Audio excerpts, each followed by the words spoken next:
Ma isweydiisay sababta ay cagahaagu u gubanayaan ama farahaagu u suuxayaan xataa adiga oo si joogto ah u qaata daawadaada macaanka? Dadka intiisa badan waxay u haystaan in kabaabiyadu ay tahay uun natiijo ka dhalatay sokortii oo kacsan, iyagoo isleh haddii aan sokorta xakameeyo wax walba waa hagaag. Laakiin xaqiiqdu intaas waa ka qoto dheer tahay. Daraasado cilmiyeed badan ayaa muujiyay jiritaanka tuug qarsoon oo jirkaaga ka xada nafaqo muhiim ah adiga oon dareemin ilaa ay xaaladdu gaarto meel xun. Muuqaalkan waxaan ku falanqayn doonaa xiriirka ka dhexeeya daawada metformin iyo xanuunka neerfayaasha sida lugaha, gacmaha iyo xididada maskaxda. Waxaan ognahay in xanuunka neerfayaasha ay waxyaabo badan keeni karaan, laakiin ma ogtahay in khatarta ugu weyn ay ka imaan karto meel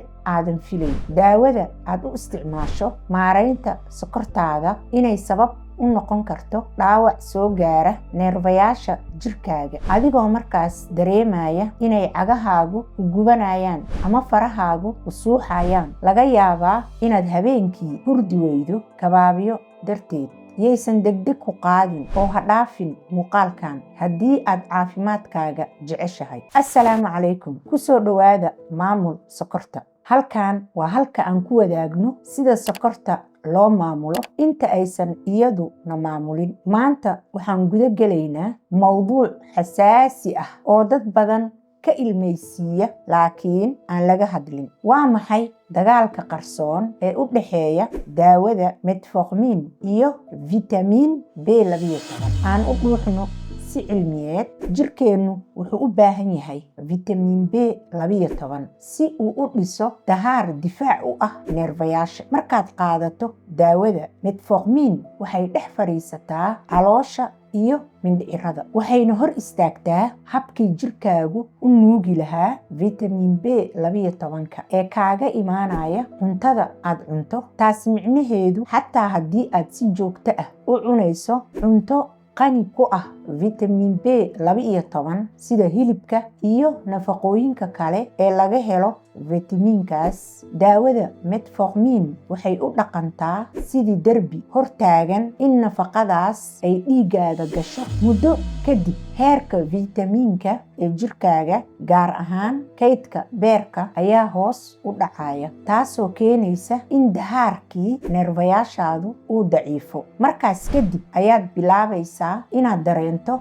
gubashada cagaha iyo kabaabyada faraha. Daawada metformin waxay kuu qabataa shaqo aad u wanaagsan oo asaasi ah, taasoo muhiimadeedu tahay inay sokortaada xakamayso oo dejiso. Laakiin dhinaca kale, waxay jirkaaga kala baxaysaa ama ay u diidaysaa nafaqadii vitamiinka ay neerfayaashaadu ku noolaan lahaayeen. Haddaba waxaa isweydiin mudan, maadaama metformin ay muhiim u tahay sokortaada laakiin ay dhibayso neerfayaashaada, maxaa xal ah? Ma inaad daawada joojisaa? Jawaabtu waa maya. Halkan waxaan kugula wadaagayaa hal tallaabo oo naftaada ku badbaadin karto. Haddii aad rabto inaan sii wadno casharadan oo kale oo aan kuu soo diyaariyo qaybta xigta, u soo biir qoyska Maamul Sokorta adigoo taabanaya subscribe-ka. Tallaabada koowaad, jooji qiyaasta oo soo ogow xaqiiqda. Calaamadaha aad dareemayso ma sokortiibaa mise waa nafaqa darro? Cidna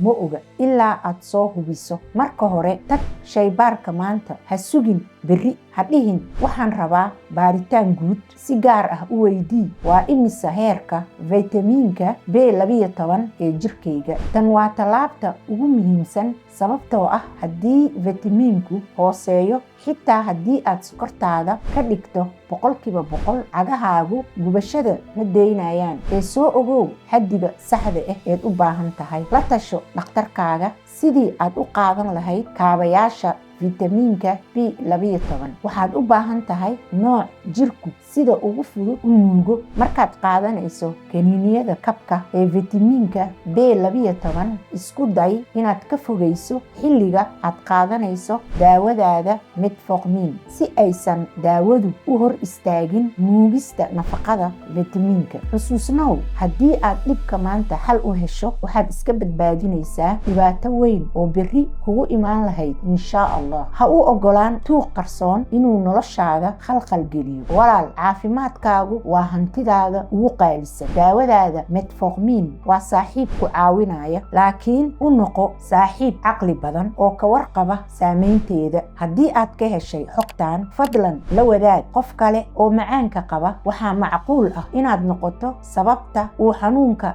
kaga baxo. ha iloobin inaad like-ta taabato si walaalo badan ay u arkaan muuqaalkan. ilaahay caafimaad dhammaystiran hana siiyo dhammaanteen. waad ku mahadsan tahay daawashadaada. ha iloobin inaad daawato muuqaaladii hore si aad ula socoto tixanaha muuqaalada. waad ku mahadsan tihiin. nabadgelyo.